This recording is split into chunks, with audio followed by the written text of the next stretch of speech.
Like this show and want to make your own? Let me tell you about Anchor. It's free, and they have creation tools that allow you to record and edit your podcast right from your phone or computer. And now you can even add any song from Spotify directly to your episodes. The possibilities are endless for what you can create, whether it's music analysis, your own radio show, or something the world's never heard before. Anchor will distribute your podcast for you so it can be heard on Spotify, Apple Podcasts, and many more. And you can also make money from your podcast with no minimum listenership. It's everything you need to make a podcast in one place. So download the free Anchor app or go to anchor.fm to get started.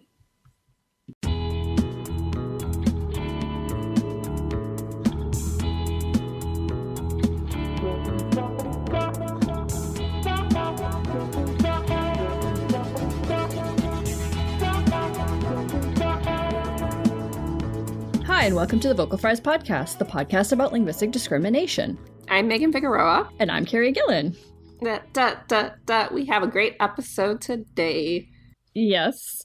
It accidentally fits Black History Month thematically.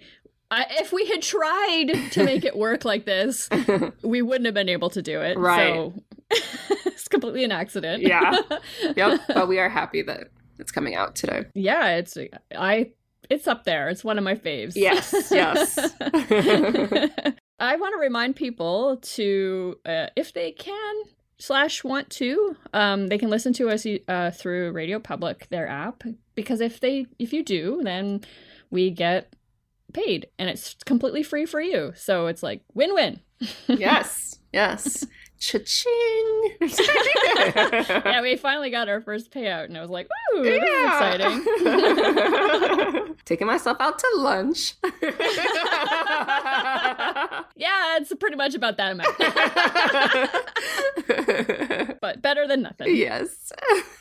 We also have 3 new patrons to thank. We have Pamela Ebby, Gerald Roche, and Kathy. Yay. I love it when people just use their first name. It is so baller. It's like the comic, Kathy. Oh, no, it's with a K. Oh. Okay. Thanks, Kathy Yes, with a K. mean, you can't tell, right? Yes, thank you, Kathy with a K. Thank you, Pamela and Gerald.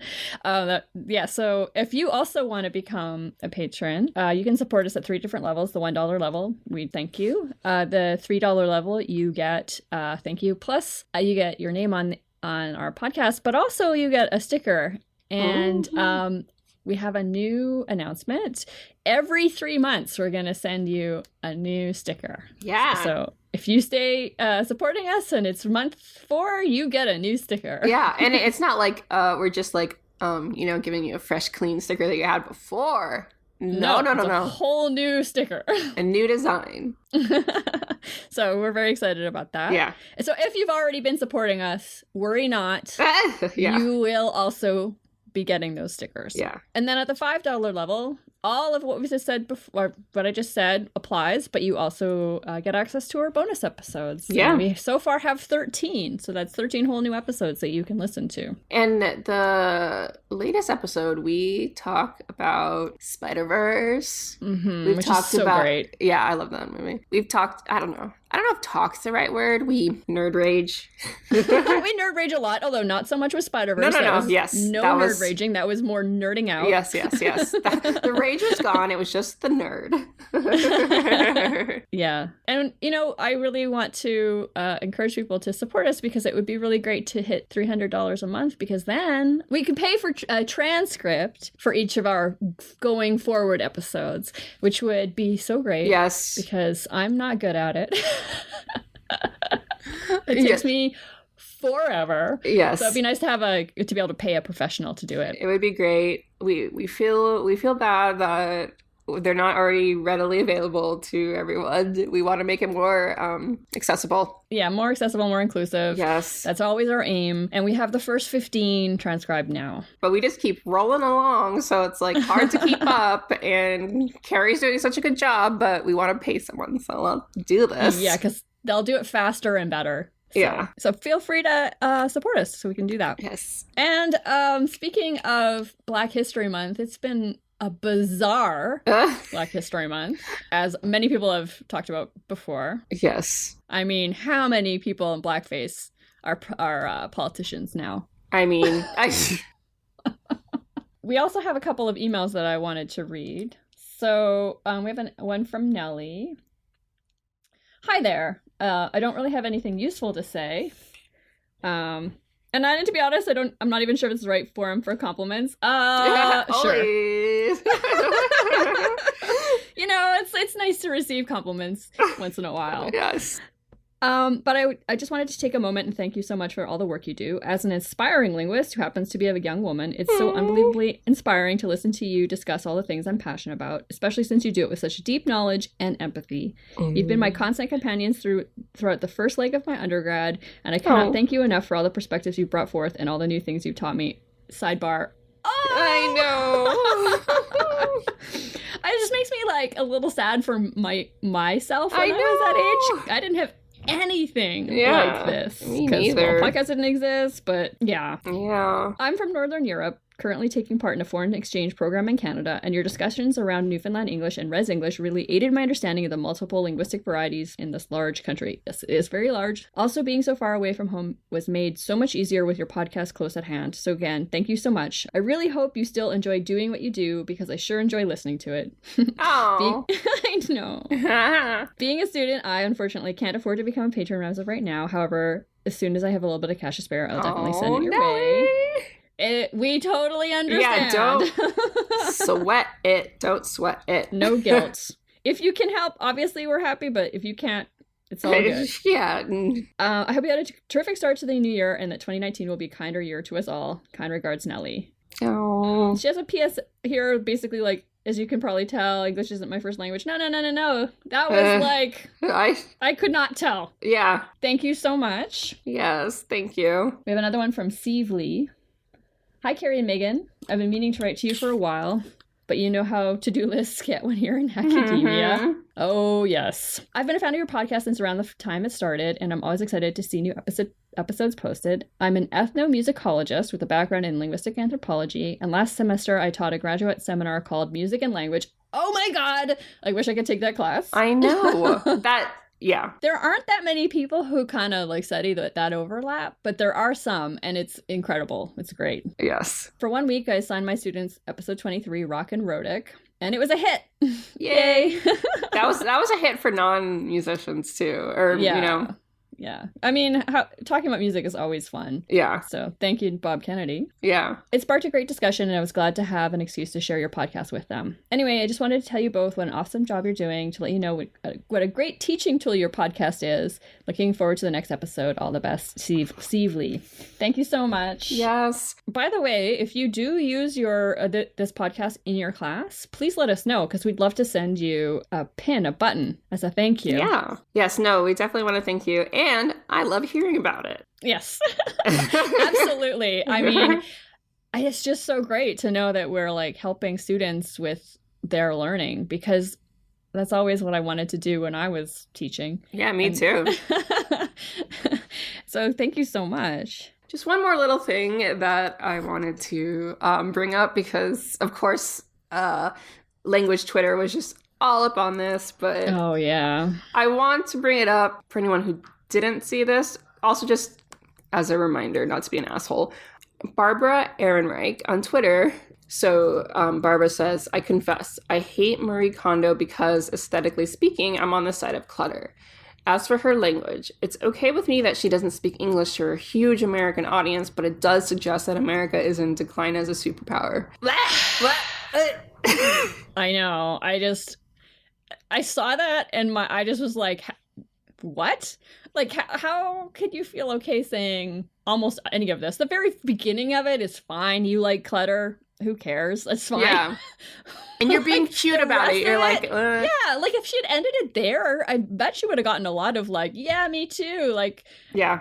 I mean, I don't think you should dislike Marie Kondo because you like clutter, but. Right. Right. I can sort of understand. I'm like, I'm a clutter person too. Like Me too. I don't think there's anything wrong with being like organized. In fact, I kind of wish I were more organized. But whatever. Like, that's a whole separate issue. But, like, no, she didn't stop there. No. She had to go on to this, like, really racist, English-centric place that is just bizarre. It's bizarre, and you know that she lost Twitter that day because there are more comments than there are likes. AKA, she was ratioed. Yes. So... Yes. So a fuck you, Barbara, for that, because it is all sorts of gross. And then I also had one more thing I wanted to bring up, because I just happened to watch, finally, the Mr. Rogers documentary, which there are a lot of things to talk about there. Like, I wish we had time to talk about, like, gender and like homosexuality and all the stuff that came up. Like, there were all these themes that came up in it. But wow, related to the podcast, there was a clip of Ralph Ellison, who is a black man, was a black man. He was, I don't even remember what he was talking about, but he used a lot of vocal fry, which is interesting because, as we talk about in this episode, vocal fry is associated with young white women, which is, none of those are actually true. It's not gendered, or not particularly gendered. It's not racial, and it's not age-based either. So that leads very nicely into this episode. Is about Black English, and we talk with Dr. Nicole Holliday. Do you have strong feelings? I sure do. My name is Sarah Wachter-Betcher, and I'm here with my best friend, Katella Du. Hey, y'all. We're the hosts of Strong Feelings, a podcast about work, feminism, and friendship. Every week, we talk about the stuff that really matters, like unfucking your work life or taking better care of your brain and body than just swigging wine and smearing on another face mask. Wait, I can still do that sometimes though, right? Totally, but you have to invite me. Okay, deal. We will also be talking about all the ways we're confronting our own bullshit, like how we're unlearning body shame or breaking out of the comfort of white feminism. And you'll hear intimate conversations with authors, artists, activists, and entrepreneurs. We'll ask them why they do what they do and what happens when it gets hard. So check out Strong Feelings, your weekly dose of fun feminist real talk with the best friends you didn't know you were missing. Subscribe wherever you listen to podcasts or check us out at strongfeelings.co, because life's too short to bottle things up.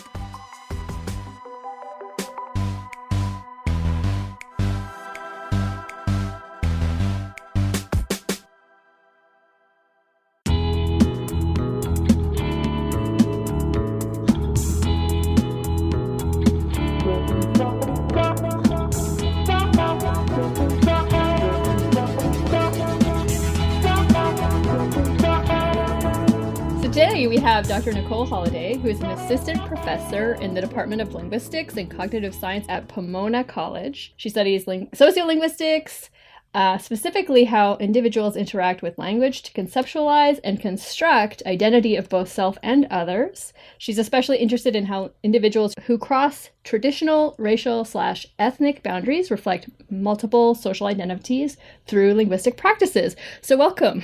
Hi, I'm so excited to be with you guys because I was like cramming before the test and re-listening to all the old episodes. Nice. Just in case, like, I don't want to say the same thing that somebody else said. And you've talked to some of my favorite people. Oh my gosh. So my colleague at the Claremont Colleges, Carmen Fott. Yes, Carmen. Which was awesome episode about Chicano English. So the Claremont Colleges are in a consortium. So Carmen teaches at Pitzer and I teach at Pomona, but in reality, we actually teach the same class. She just teaches the fall version and I teach the spring version, and students from whatever college can take them. Cool. Yeah. Very cool. That is so fun. I would love to take that class from both of you. Like, just do it in fall and spring. That would be so great. We team taught it in fall of 16 when I was a postdoc, and it was so fun, like, for us. I mean, the students had good feedback, but we were just like hanging out, me and Carmen hanging out, talking about African-American English and Chicano English for a whole semester. That sounds so fun. Oh my God. I just got chills. I literally got chills hearing that. Like, what a great class that sounds like. We got a lot of comments about that episode about how, like, just, like, passionate she sounded. Yes. And I could see how that'd be, like, infectious if she was your professor too. Yeah, so for sure. Like, oh yeah. And I was a baby professor, so it was nice to learn from her. Oh, that's amazing. I'm so excited to have you. Carrie is too. I know. I just say we the vocal fries are so excited to have you. But there's so much that I kind of want to like cover. So let's just get right into it with kind of like this broader question of. I mean, how do individuals interact with language to conceptualize and construct identity of both self and others? Oh my gosh, there are books and books. I know. So speaking of Carmen, right? You talked about the Chicano English book that she wrote, but she also wrote a book called Language and Ethnicity. I'm not the first person to be interested in this, right? And in fact, sociolinguists have been. This is kind of at the heart of sociolinguistics is. What does our language say about who we are, but also the society that we construct?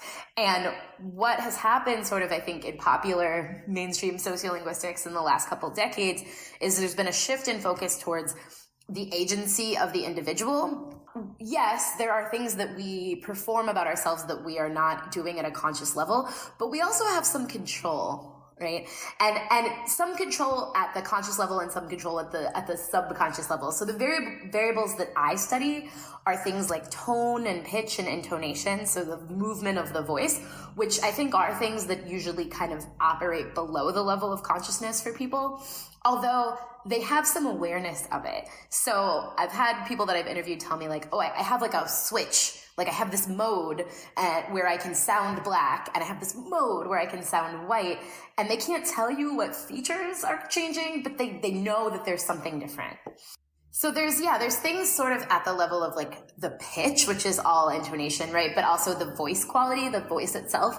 And vocal fry is really interesting because it does have this popular association with femaleness, right? But it's also characterized as young and white. Right. Yeah. Right. So for a long time, we kind of just took it for granted, like, okay, African American language speakers don't use vocal fry, but they do. They do. Yes, they do. Beyoncé uses it sometimes, and whatever Beyonce is doing, I'd like to do because I would want to be on the right side of history. That is the best use of that phrase I've ever heard. I was really connected to the character. She is so graceful. I wish I could be that graceful. It's so beautiful to see that and hear my crazy voice. It's so strange. So, these identities are complicated. For me, for example, I have to simultaneously be a young-ish woman, Californian, right? I live in California, but I'm from Ohio, and I did a stint in New York, so I gotta be all those things. I've got these regional identities. Also, I'm Black, but also I'm biracial and Black, so that's another layer of things.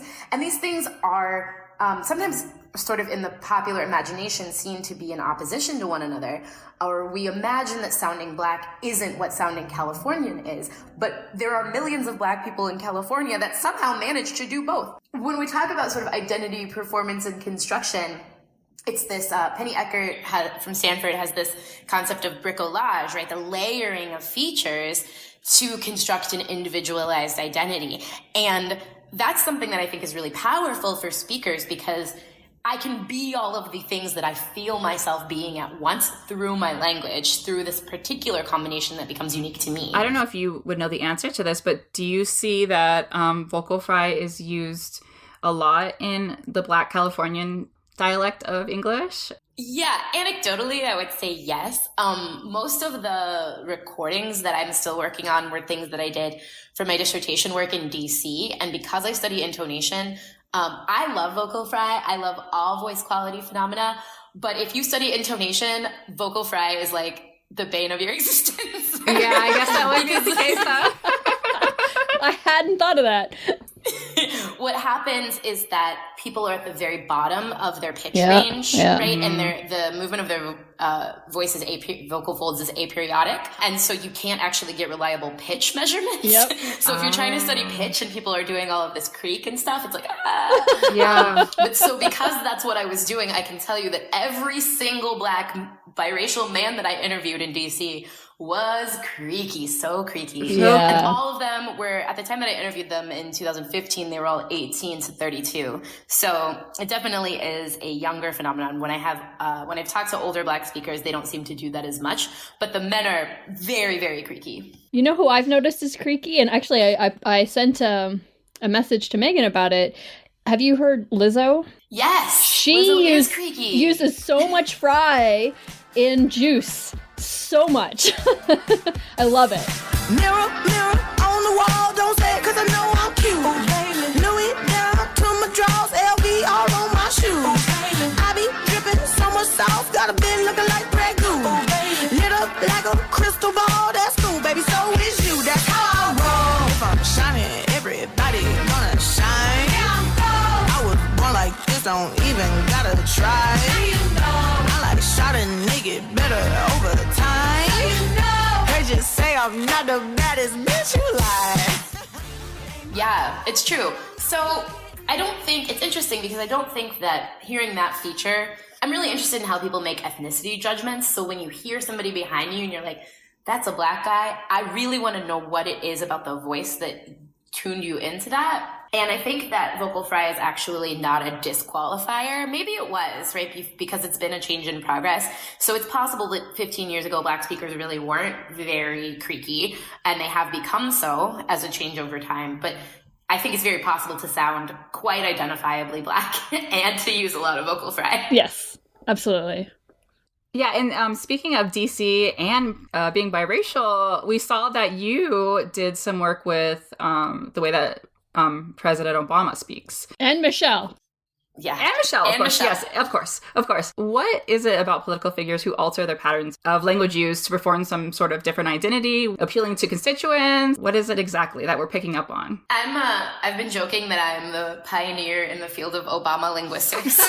I mean, what a great thing to be a pioneer. Yeah, that's awesome. It's a new subject. I actually have a number of papers about Barack Obama and a couple that I'm still working on. He's so interesting, right? So I kind of set off interested in studying biracial people, not because I think biracial people are special, but because I think that anybody that lives on this sort of borderland with sustained contact with multiple varieties and sort of push-pull factors for different identities might have some interesting things going on with what they're doing in terms of their language. So Obama has all of that because of his background and upbringing, things like that. But also politicians are very agentively constructing themselves at all times. Even in what is supposed to be like casual speech situation, everything is a performance. I don't even know. I mean, I would love to get a surreptitious recording of Obama, which is illegal and would probably get me in lots of trouble. But if somehow somebody sent me one, I don't imagine that he actually has anything resembling a casual style anymore. Yeah. Oh, yeah. Right? Because even when he was living in the White House, him and Michelle were living in the White House, the Secret Service is listening. Yep. Yeah. There's always interlocutors. And the framework that I work in was sort of pioneered by Alan Bell, audience design, which means that we're doing sociolinguistic performance in response to the people around us, and even the imagined audience around us. So if you're a politician, that's really important, right? And they get it wrong so often. There was actually a report on NPR recently about the race for Black voters, all the Democratic candidates are trying to appeal to Black voters. And my joke is oh, they really need to talk to a linguist. I can help you out with that. Yeah. Because, Yeah. because it just seems to go so wrong so frequently. What people do to talk to Black voters, particularly white candidates so often, is just go totally off the rails and try to sound some kind of down home, folksy, weird southernness. Yes. And black voters are excuse me? And in a lot of African American speech communities, authenticity is really valued. So any hint of inauthenticity is gonna put off a lot of Black voters. But I think that's what's so masterful about Obama. So because of his upbringing and sort of the way that he styled himself as a politician, was able to be always inside a Black community, but also appealing to white audiences. So Obama mastered this "I'm Black, but not too Black" thing. Mm-hmm. And this comes out linguistically too. And this is this was part of his political strategy, I think. And it's not a criticism, right? Race is a reality in our society, and it informs so much of what everyone does. So I don't mean to say that he was doing anything necessarily inauthentic for him, but his identity sort of made him appealing. So Obama sounds very identifiably Black to most people, I think. And what you'll see him do is move in and out of rhetorical styles that are familiar to Black audiences. So the Black preacher style, for example, using things like call and response. And he does some of that with white audiences, but he really takes it down a notch, right? He does much more mainstream political speech when he talks to white audiences. And people have some awareness of this. So there's a study that I did with Dan Villarreal at the University of Canterbury, where we basically asked participants in a survey, how Black does Obama sound now? Which is a very weird study, I know. But we played all these clips of Obama that we had applied different intonational manipulations to see that if we moved the sort of maximum pitch in a particular intonational contour, and then we move the maximum up and we move the minimum down in the same contour, could we get people to say that he sounded Blacker? And they did. Reliably. Oh, wow. So there is a sense that there's a way in which he has the ability to manipulate his voice to sort of appeal to these different audiences, and he does it really masterfully. I wonder if so he still sounds like recognizably Obama when you work with the pitch in that way, when you change the contours. We told them that it was Obama because there's no obscuring Obama. Yeah, okay. Don't even try. Yeah, his intonational patterns are very recognizable. Yeah, they're very idiosyncratic. Yeah. Yeah, there's definitely some stuff going. See, Obama linguistics is a subfield. Yeah, definitely. We need more studies. What's up with him? And then I had a paper that came out last year in American Speech where I looked at him, I compared him and Michelle and the rate of coronal stop deletions. So this is like when there's a consonant cluster at the end of a word, like in a word like just or left. African-American English speakers tend to omit the coronal stop, the T or the D that occurs there at a much higher rate than mainstream speakers, although mainstream speakers do it pretty frequently too, especially in casual situations. So the rate that Barack and Michelle both do this at is between 20 and 30%, which is, a little higher than what you might expect for a mainstream white politician in that kind of context, but not super, super high. But the types of words that they do it on are different. Oh. And Michelle patterns much more like a canonical African-American English speaker, and Barack does not. It's a little bit more kind of a random distribution in the types of words that he does this on. And I kind of argue that this is evidence that he speaks African-American English as a second variety. Yeah, that was going to be my... He's got the rate right, but he's got the context a little wrong. That's really fun and interesting. Yeah. Have you looked at comparing how people would rate how Black Obama and Michelle sound, contrasting them? Because I feel like I know the answer. Yeah, that's interesting because there is this ideological link with African American English as male and young. So I think that when people have done ethnic identification tasks, they are more reliable at identifying the men as Black than the women. And this is even more for middle class speakers. But with Barack and Michelle, I mean, you'd have to find people that haven't heard them all the time. Yeah, so maybe this is a study we can do in 20 years when there's children that haven't heard their voice all the time. Yeah, yes. Maybe. So what are the contexts that Michelle was using that Obama wasn't quite getting? So he gets them. I don't mean to say that this is a fairly subtle difference. So I don't want to overstate the claim here. So there are three types of words where you can get this type of coronal stop deletion, or at least I use three categorizations. So there's monomorphemic things like left hand. It's just the direction, right? There's only one morpheme there. There are regular past tense things like walked, right? Walked the dog or whatever. And then there's what we call semi-weak past tense forms. So things like went. irregular pasts that end in T. And the semantic contribution is different for each of these. So you actually really semantically kind of need it the most in regular past tense context, because that's how you distinguish the present from the past. Although these go out the window in African American English all the time, and speakers are fine with it. But for content, that's kind of what you would expect. And then kind of semi-weak past, and then monomorphemes. So what you see with Michelle is a higher rate of deletion in monomorphemic contexts, which is also what we've seen in other studies of African American speakers, whereas Obama's a little bit more even across the contexts. Okay, that's cool. Yeah. Yeah. Yeah, and for like contextualizing this, Obama was raised by his mother and his mother's grandparents who are white. And Michelle was his raised... mother's parents.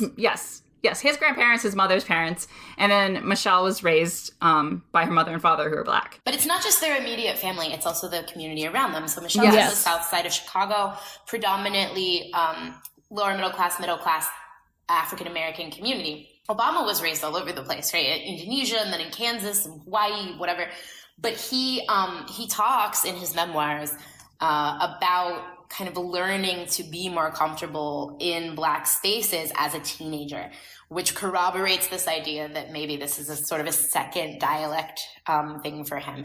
But he gets, interestingly, like he is reified as an authentic AAE speaker, and I wouldn't say that he isn't. I think it's just that his exposure, his input has been different than hers. Right. Yeah, that makes sense. Yeah, and I'm thinking about how Obama was in office, did these amazing mental gymnastics when it came to judging him by the way he spoke, and they would even sometimes I would read them calling him pedantic. So what's going on? Yeah, it's so funny because Obama. So I'm saying he does this really masterfully, and he appeals to Black and white audiences, but he also has like haters across the spectrum. So he was criticized for being an elitist, right? The great arugula scandal. I don't even remember who this was, man. Somebody was really mad at him for eating arugula. Because, and he's a law professor. Like, what do you expect him to sound like?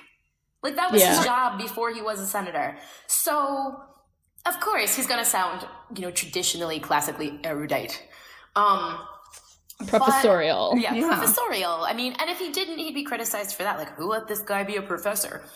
Mm-hmm. At the same time, when he's in these kind of more casual contexts in Black communities, he definitely uses identifiable African-American English features. So there was this clip that I call the "Now We Straight" heard around the world. And people have written about this a bunch and stuff. But Obama was doing a campaign stop. This is 2008. And he's in DC at this restaurant, Ben's Chili Bowl. So he's like getting chili. It's really laid back. And the server goes to give him his change. And he says, "Now we straight." And he just like keeps it moving. That is zero copula. Zero copula is one of the most stigmatized features of African-American English. I was shocked because middle-class Black speakers do not typically leave the house with zero copula. It's not a thing you do in mixed copula. Like, we do it, right? But, like... Not outside. Only with ourselves. Yeah. Because we know it's very highly stigmatized. Yeah. So either he was very comfortable and just kind of forgot, or that came really naturally to him, or it was some kind of performance. I don't know. I'm not inside his brain. But... after that happened, Samuel L. Jackson wrote this editorial about how he doesn't sound presidential. Oh, no. Wow, I missed this. Yeah. Yeah. And it's like, what does this man have to do? Either, like, the arugula is too far, and the "now we straight" at the chili bowl is too far. And so his language was judged sort of really unfairly from all directions. Obama's a really nice Rorschach test. Yes. Not only for race, but also for like what you think linguistically should be ratio-linguistically should be going on. Yeah. Mm-hmm. What are listeners doing then? They're picking out these features that they're that they've decided are very stereotypical of a certain ethnicity or race that they've built up in their head, and that's how they're judging people? The lay people tend to think, oh, it's the words, like it's got to be the vocabulary, because of course there are, lexical differences between African American English and mainstream and, all the varieties. And sometimes it is. But when we've done ethnic identification studies, so Pernell Itzardi and Ba 99 did this where John Ba, who is a Black linguist, had a Chicano English guise, an African American guise, and a mainstream guise. So it's his voice, but in 3 different conditions. And people were able to reliably identify which guise was which voice was which, from hearing like one word. Whoa! And there's, there's a number of studies like this. So that is why I'm so interested in intonation and voice quality. And when you ask people about this, so I, in my dissertation work, I asked speakers, like, do you think that you sound different when you talk to Black friends, white friends? Like, do you think you have a Black voice and a white voice? What's the difference? And they all said all of this stuff that was like not true. Nobody, the answer is that nobody knows. But one of the main things is like, I had a person that said, I put more bass in my voice with my Black friends. Interesting. And I hear that a lot. People frequently tell me, but Black men's voices are lower. That's not empirically been proven in anything that we've looked at so far. And I think that is an ideology related to Black men being sort of painted as hyper masculine. Yeah. That's what I was thinking. Yeah. So there's something else going on. Yeah. My best feeling about this is that listeners pick up very quickly that there's another intonational system happening. So in 1 or 2 words, they can do that. But also that there is something with the voice quality. So maybe there is vocal fry, but it's in different contexts. Right. Maybe the voice is less breathy. Other things like this. So in the study that Dan Villarreal and I did, we looked at a number of voice quality features, which are weird and technical. But there seem to be some things that pattern with how Black Obama gets rated in terms of what's going on in his voice too. So this is sort of my ongoing, my life's work is how did they judge that guy as Black in 2 syllables? Yeah, I'm so curious about that because I remember reading about that study, but I haven't read it in any detail. I had no idea it was that fast. And the other thing that I was thinking of as you were speaking is that Key and Peele do that skit where they like code switch. Yes. Great. Unfortunately, the orchestra is already filled up, but they do have seats that are still left in the dress circle. So if you want me to get them theater tickets right now, I'm gonna do it right now. What's up, dog? I'm about 5 minutes away. Yeah. Come on, man. You know I'm almost there, all right? Right now, I'm gonna pick your ass up at 6:30 Cool. then. Cool. All right. Yeah. The parking's free.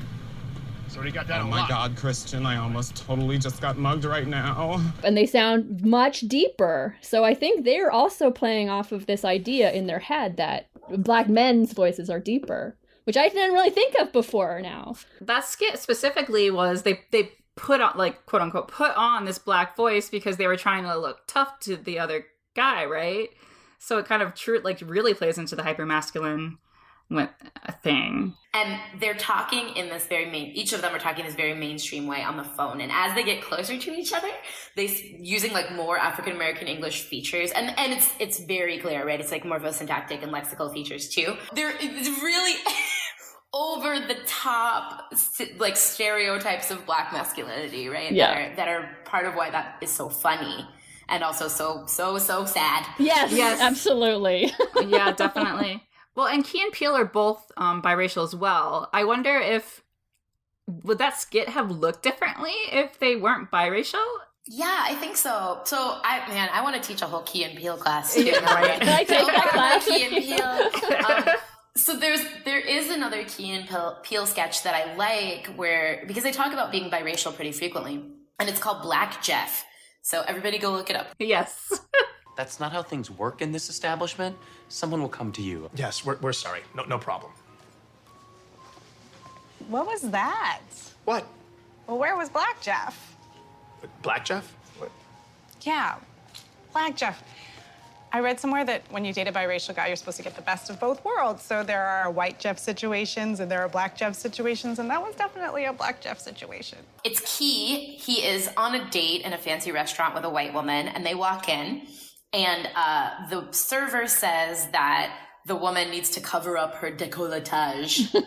And Key is like, oh, so sorry, we didn't know there was a dress code. And then the server walks away, and the date says, what was that? Like, I thought you were supposed to stand up for me. Like, what's going on? I thought that you, like, as a biracial man, the advantage was supposed to be that you knew when to, like, turn it on, like, stick up for me or whatever. So then the server comes back over to, like, offer them some bread, and he goes on this aggressive tangent, like, what, man? Like, you're trying to give us bread? And then she's like, no, that was too much. So he spends the whole skit going back and forth in this, like, black masculine stereotype where he's using African-American English and this, like, hypersensitive, mainstream, quiet, like, white man stereotype voice, I guess. Yo, you have to ask the black man to leave, huh? Actually, you don't have to ask us to leave. We just want to see ourselves out, and we ain't never coming back again, though we really appreciate your help. And you watch this skit unfold, and you're like, wow, he is having a hard time, because she told him, the date told him at the offset, that she expects him to be able to manage blackness and whiteness in the way that she expects them to work. Mm-hmm. Yep. For her benefit. Yeah, of course. Right. It's always for our benefit. Yeah. Here's more Key and Peele, but it's just like the perfect encapsulation of everything you've been saying is the whole Obama translator. Yes. I want to wish my opponent, Mitt Romney, well. He ran a good campaign. Take that back to the lab, Mitt, because you lost. Anger translator, yeah. Yeah, the anger translator, because it was basically like, it was Peele, right? Yeah, it was Peele who would be Obama. And he, like, had to be really calm. And buttoned like, up. Measured. And then you got Key over here being the angry black man, basically, right? Yeah. I think that we all felt like that's what Obama was having, like, Obama's inner monologue. Yeah. That's what it felt like. The anger translator, right? So, yeah, so you'd hear Obama say things like, the Republicans are using obstructionist tactics. But what you knew Obama wanted to say is, these motherfuckers right here. And that's what they elicited. Right.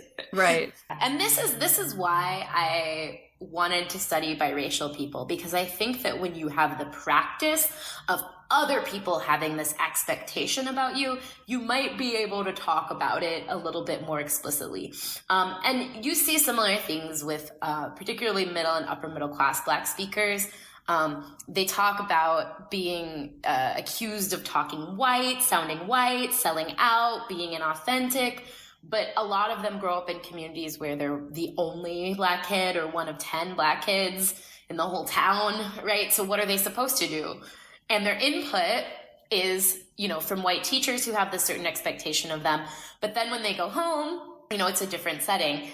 So there's this is also, if you know the movie The Hate U Give. Mm-hmm. Yes. So Star in The Hate U Give talks about, like, school Star at her private school and home Star, like, in her Black community. And she has different ways of speaking that go along with these as well, too. Mm-hmm. Right. No, I read the book, and then seeing that movie, I thought Amanda did a really great job of kind of like... She's also biracial. Yeah, I was going to say, is she biracial?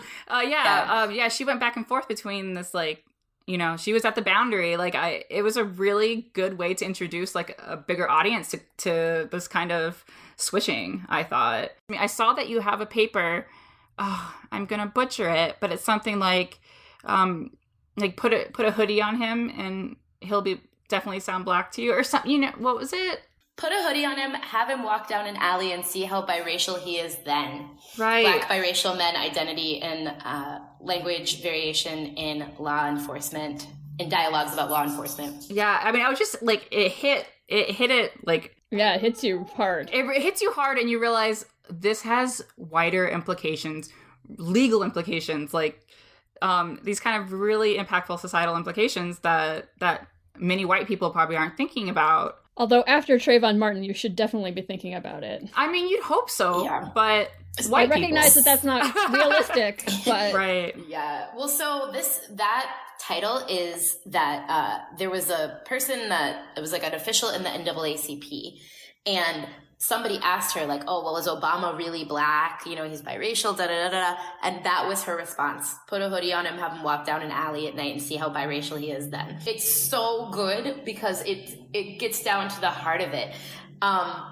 The way that race works in the United States is still very much binary, although I'd say it's moving a little bit because we have so many Latino folks, so many Asian American folks, and increasing recognition of different groups. But traditionally, the United States has been a racial binary. And in fact, there wasn't even an option to pick more than one racial category box on the census until 2000.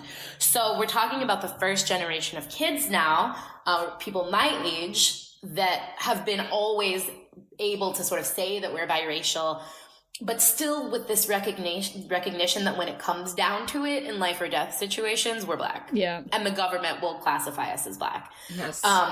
So what happened, actually this paper is under review now. Yay. Yeah. And what happened is when I was interviewing these, I don't like to call them biracial because they have a lot of stuff going on, but they're men with one Black parent and one white parent. And some of them identify as biracial, and some as Black, and some as both, and some it depends on the day. But when I was interviewing these men, I didn't ask anything about the police. But a number of them, like 7 of them, abruptly started talking to me about the police when I was asking other things. And usually it was when I was asking about the messages that they received from their parents about race. Right. And what they said was, even the ones with white moms were like, my white mom told me to never talk back to a cop because their mothers got it, right? Having a Black child is a terrifying experience. Having a Black boy child is a terrifying experience. And so when their parents talked to them about race, it was an issue of safety in so many of their homes.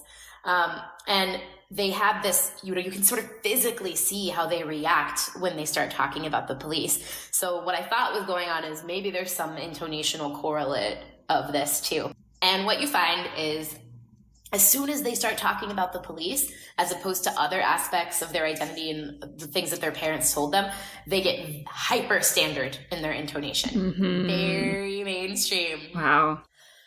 And this is the whole thing about audience design and an imagined interlocutor. They're talking to me, which is the same context that's been happening the whole interview, like nothing has changed, but the thought of the police, right, puts them in this, okay, I have to behave as though I would if I were talking to the police. So they get really, really standard for their own safety, right? Yeah, that makes total sense. It does. And it shows you how powerful others' perceptions of us are in our own identity creation. Yeah, but especially the police. I mean, they have guns and they will shoot you, especially if you're a Black man or a Native man. Yeah, absolutely. It took me more than 2 years to write that paper. Oh, because it was too hard. Yeah.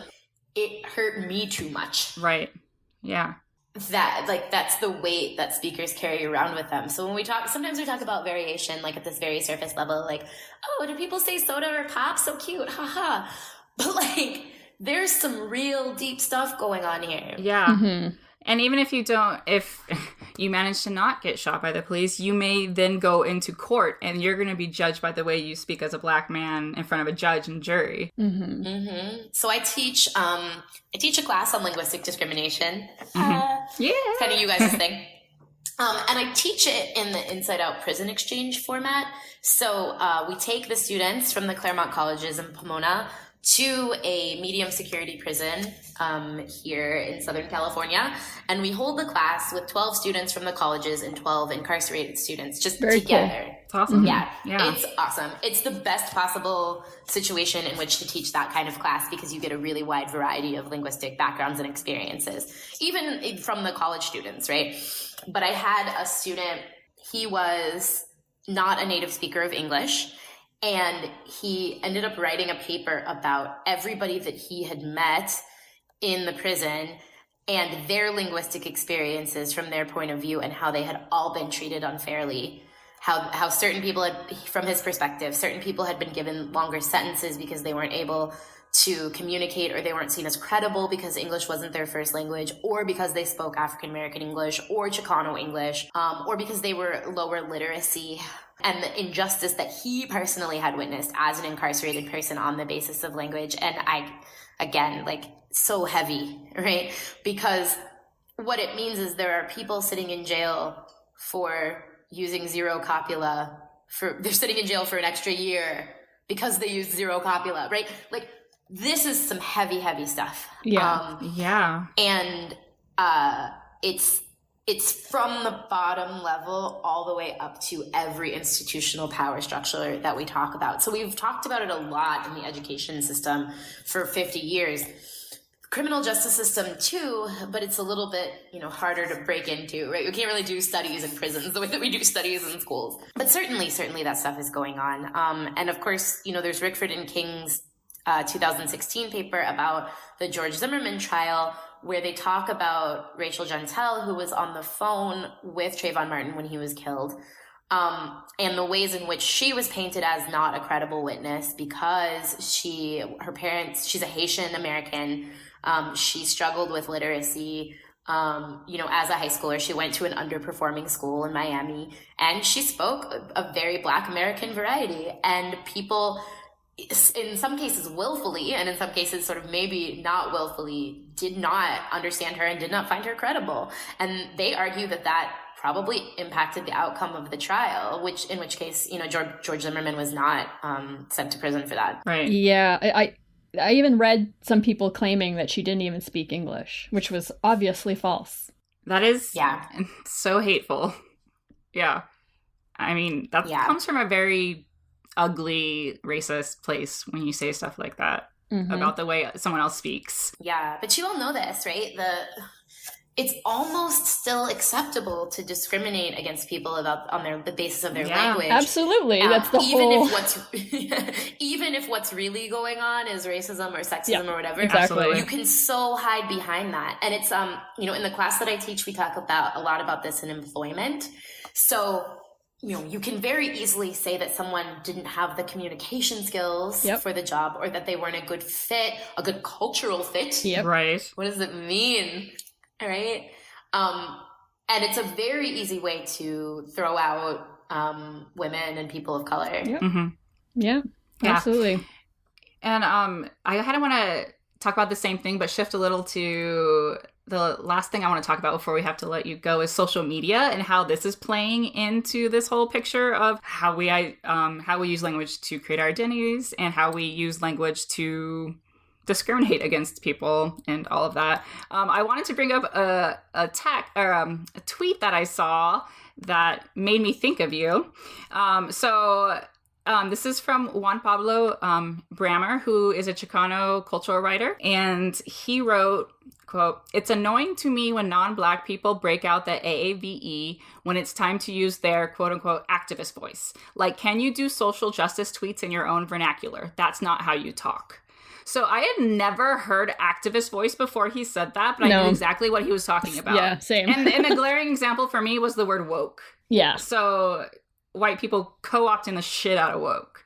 And I was wondering if you could kind of speak to what is he picking up on when he says activist voice? Do you have thoughts on that? Yeah. So there is this whole now a criticism of digital blackface. So people sort of putting on some kind of African-American English or Black persona for authenticity, I guess, or comedic effect. But I think what's going on in this tweet is he's complaining about the use of it to try to seem authentic or genuinely interested or like a particular type of social progressive. So one thing that I see is a lot of folks that are experiencing a lot of white guilt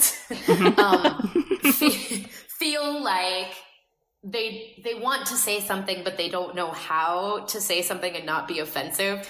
And so aligning yourself in solidarity linguistically with the Black activists that you think of as authentic and credible and powerful is one way to sort of, gain some of that credibility back. There was a reply to that tweet, because you had sent me this tweet before, that I thought was hilarious. Yo fam, let's make this march for the endangered brown-tailed attic mouse lit AF. Yes, that's amazing. That is the problem. Yes.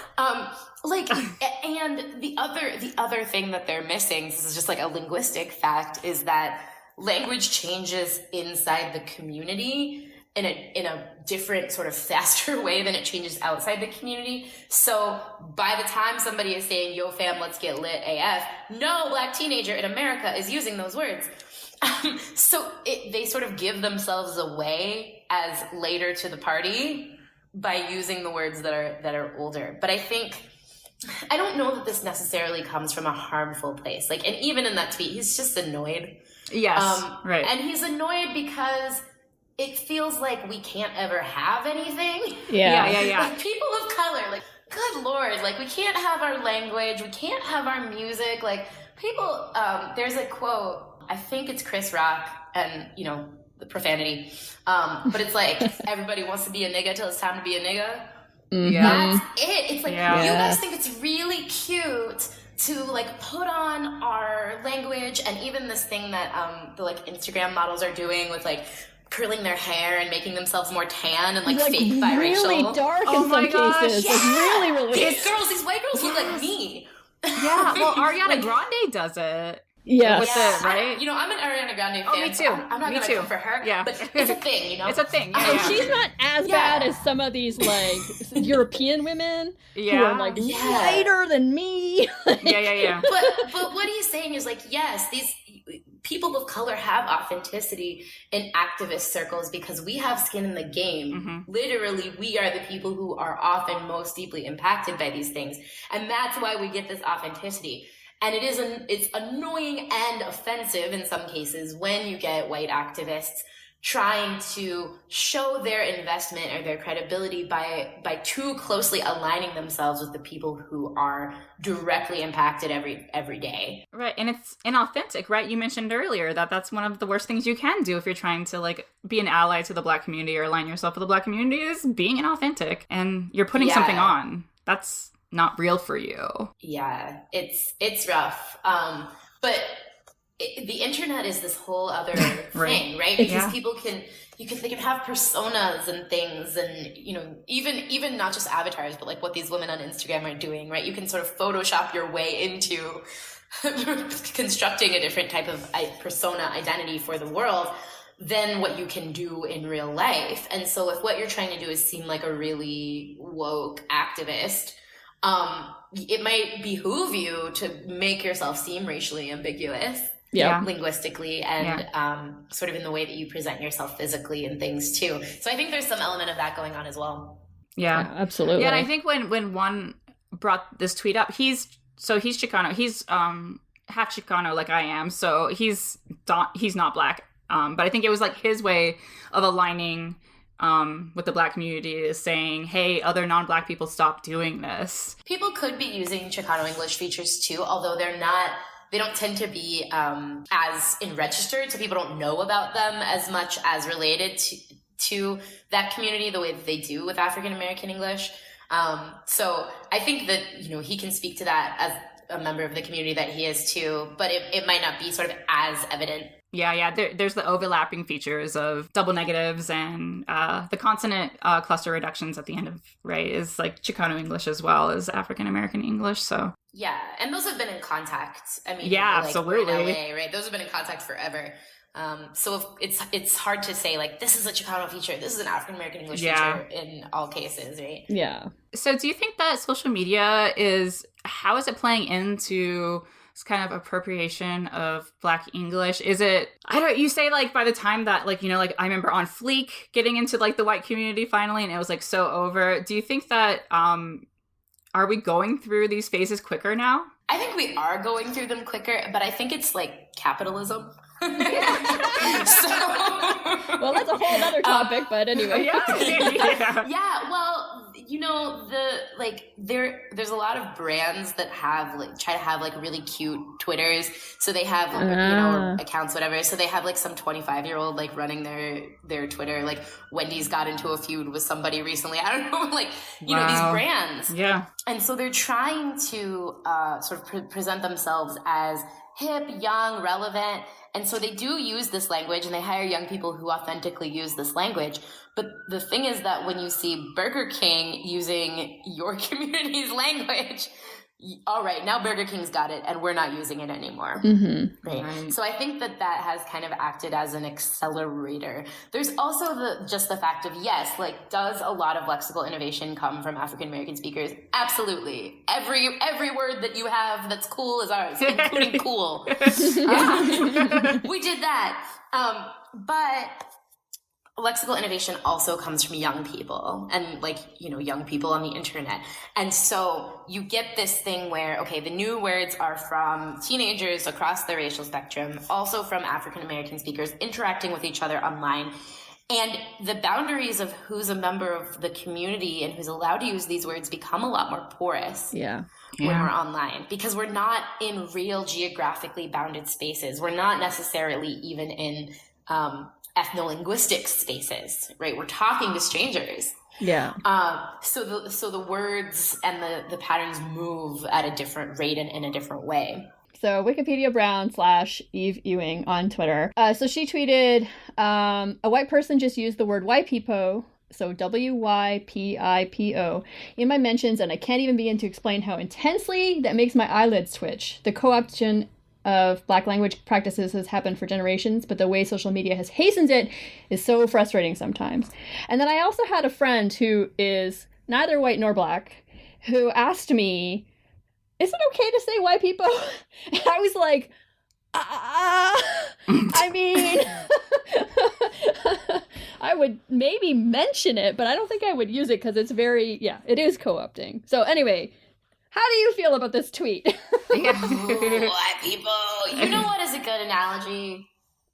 It's like bitches. Like, you know, if I'm talking to another woman, I can be like, bitches be crazy, right? In group language. But like, if you're a male identified person and you say bitches be crazy. Oh, yeah. Right. And maybe we're cool. And maybe that's fine, like, in the context of what you're saying. But, like, maybe not, bruh. Yeah. Like, so I feel like that's what it is. With white people, where it comes from is a criticism of a particular type of white person. And the problem is that if you are a white person, you don't get to say that you're not that type of white person. Yeah. Exactly. So even if you're right, like, even if you're like the downest ass white person that ever existed on the planet, like, great, good for you.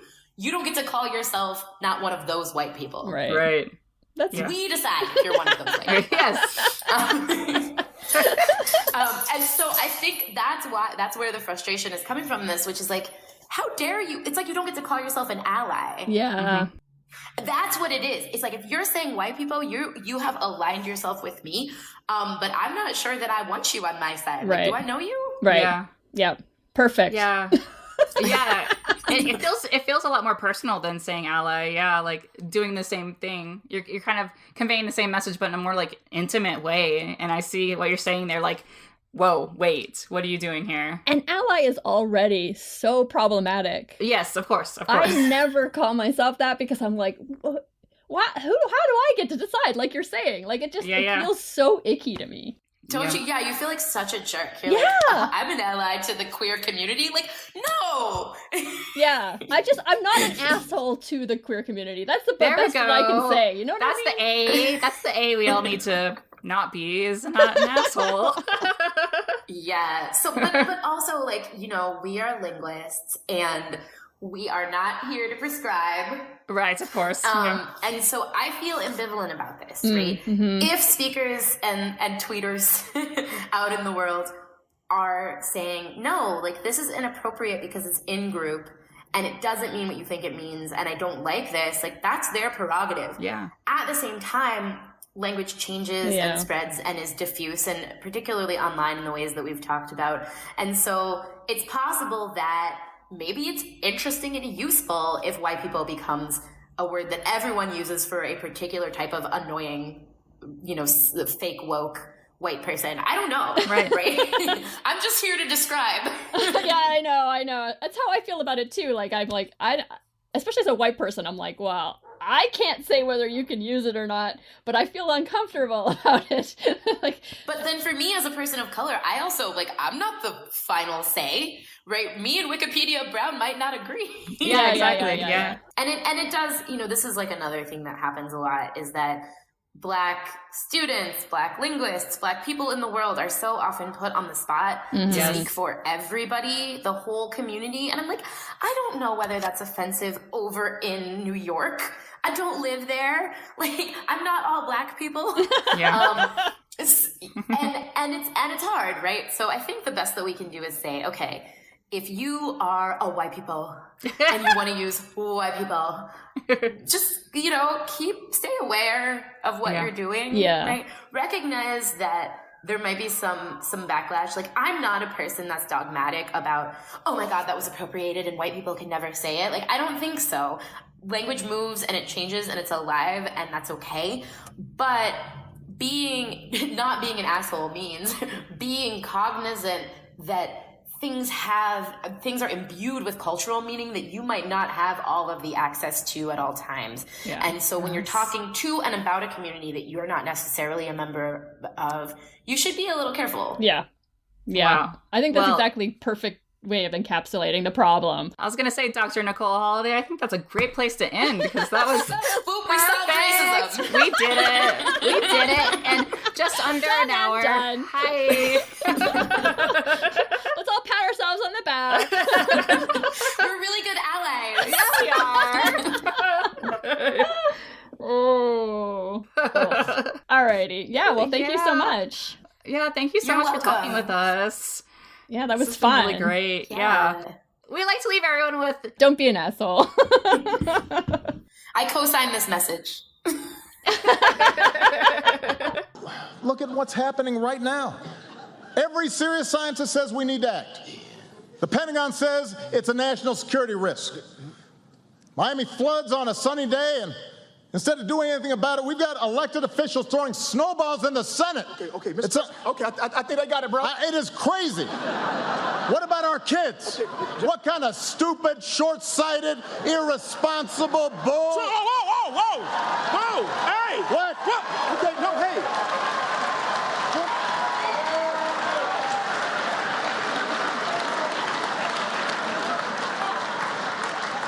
What? All due respect, sir, you don't need an anger translator.